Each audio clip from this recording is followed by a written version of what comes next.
Hi guys, it's Splish and today we're going to talk about the Back 4 Blood open beta that I played some over the weekend and the impressions that I got from the game, some good and some less good.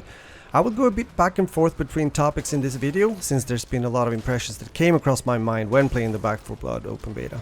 Many people look upon Back 4 Blood as the successor of the very much popular Left 4 Dead series, something that is a natural thing to do since the devs behind the game Turtle Rock, formerly known as Valve South, developed the first Left 4 Dead game, although it also has to be mentioned that Valve was a part of it as well. I went into this open beta with an open mind and heart, although I had quite high expectations, since I've had so much fun through the years playing the Left 4 Dead series. Something I still do once in a while, since it's great games playing with friends due to its straightforward action and simplicity. But if the original Left 4 Dead games had a simplicity which made them very accessible to people, being able to jump into a game with friends with almost no or little experience, the devs have now taken another approach with Back 4 Blood by adding a card system. The card system might look a bit confusing at first for some, but it's basically a roguelike card system that allows the player to create different experiences each and every time, putting player in control to craft custom decks, roll different builds and undertake more demanding fights.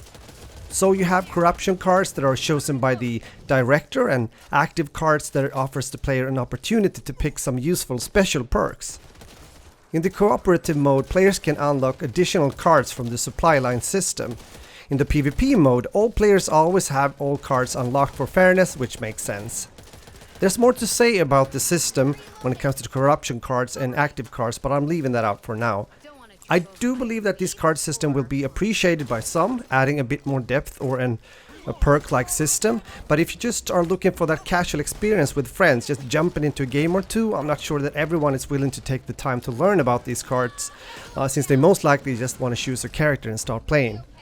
Talking about characters, there's of course different characters to choose from, although the difference in Back 4 Blood compared to earlier Left 4 Dead games is that you now have a group of cleaners instead of survivors that all have their different strengths, for example damage resistance, team ammo capacity, healing efficiency, team movement speed, just to mention a few of the different abilities between the characters.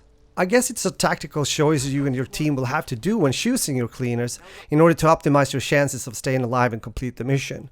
There's also worth mentioning that ammo is broken down into different categories in Back 4 Blood, so you will have to be a bit more careful not running out of ammo, which was harder to do in Left 4 Dead since ammo was a one thing category. The shooting feels good in the game, which of course is very important in a game like this, but I do miss how you could shove not only one but two zombies in front of you in the Left 4 Dead games, giving you that extra second to be able to reload and shoot them. Here you just have a basic melee attack. The thing though, when it comes to choosing weapons, is that I haven't really found out or felt if it really makes a big difference being equipped with different weapons when facing certain enemies. What I'm trying to say is that in former games, I'm talking about the Left 4 Dead games, the different weapons types had different usage depending on what type of zombies you were facing. I don't feel that distinct difference in Back 4 Blood, at least not yet.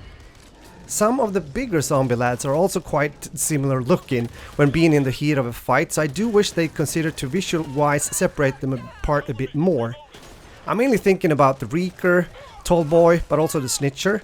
If you look at pictures, you probably won't find any difficulties to see any differences, but when the fog and blood of war kicks in, it's much harder. We also have to mention the price. The game will be released on October 12, and Back 4 Blood will be available in Standard Edition for almost $60, Deluxe Edition around $90, and Ultimate Edition around $100. That's actually, if you live in Australia, $170. Yes, and there's microtransactions on top of that, it has to be said. And I usually don't talk so much whether I believe if a game should be priced this or that, but in this case I do believe that $60 for a standard edition of this game is too much. Since there's a lot of heavy AAA shooters coming out this fall, and the fact that most people can't buy them all, I think that $40 to $45 would be better for the players, meaning the consumers, but also for the actual game when it comes to hopefully building a big and strong player base. We're also expecting DLCs in the game, but the good thing here from what I've heard is that if you're playing with a friend and he or she doesn't have the new DLC map, but you do, you will still be able to play together on that new map. I do think that this is important since otherwise DLCs can split up the community, meaning the player base. A small but important thing that also need to be said is that the difficulty levels must be looked through, since I do believe that there's a gap between some of them. For example, the classic mode, which is the easiest modes out of the 3, is way too easy, even for a beginner. Another pointer when it comes to matchmaking is that you're gonna get a really hard time if you're playing with bots, meaning AI, since they're very bad right now. I hope they're able to fix this before release.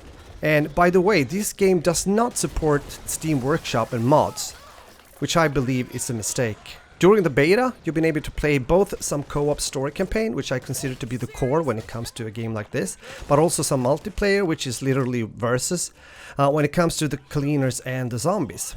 So what I at least miss here so far is the possibility to play versus in the actual campaign. Not sure if we'll ever see that in Back 4 Blood. It has to be said that I mostly played with random people during my hours in the beta, which isn't optimal in a game like this. You're much better off playing with friends, since you're then able to voice communicate, which is both fun, since you can laugh together at weird stuff that is happening while playing, but also simply ask for more ammo for a certain weapon class that a friend might be carrying. But even so, I have to be honest and say that I didn't have as fun with the Back 4 Blood beta as I've been having playing, for example, the 12-year-old precursor Left 4 Dead 2. Back 4 Blood is by far not a bad game, but it lacks that spark and personality that's always been so present in the earlier Left 4 Dead games.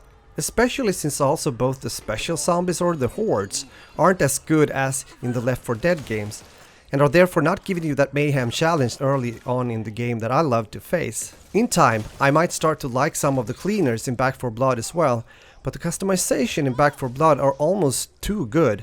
Meaning polished and dressed for success, in this case meaning ready to kill the zombies. Almost cartoonish more than living characters, if that makes sense.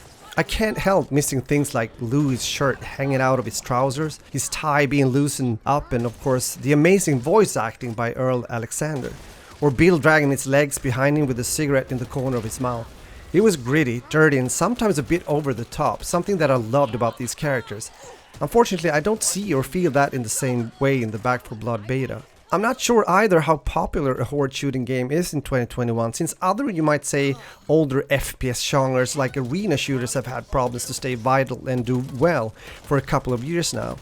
In this case, I hope there's an audience still for a game such as Back 4 Blood, but the chance to survive and not to fail and die also has to do with things as mentioned here if they actually decide to add Steam Workshop and mods and a versus campaign mode. So this has been my first impressions of the game so far.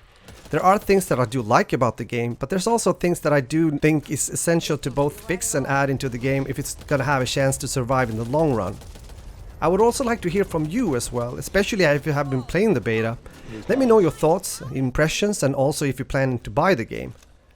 Personally, I'll wait and see what happens after launch.